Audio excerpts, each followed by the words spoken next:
Today I will show you the recipe for tomato dosa.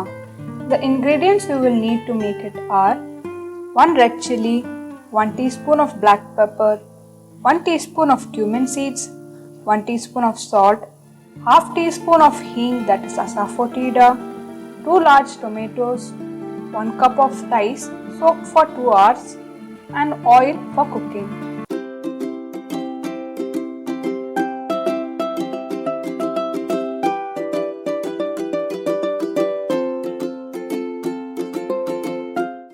In a mixie, add all the ingredients except oil and blend it till it is smooth, as shown in the video.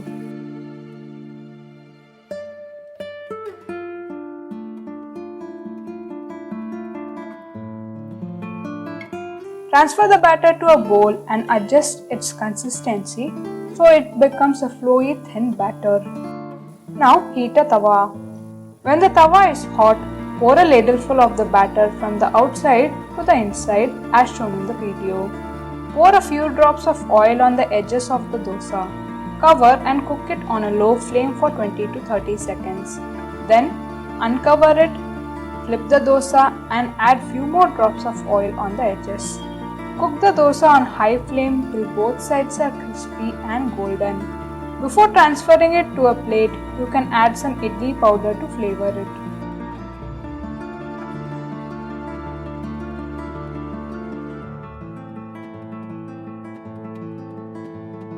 Repeat this frying process with the rest of the batter. Here's a tip when making this dosa.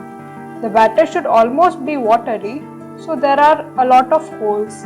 These holes are what make the dosa crispy. Tomato dosa has very few calories and very less protein content. So it is the best thing to eat when you want to have a light and easily digestible breakfast.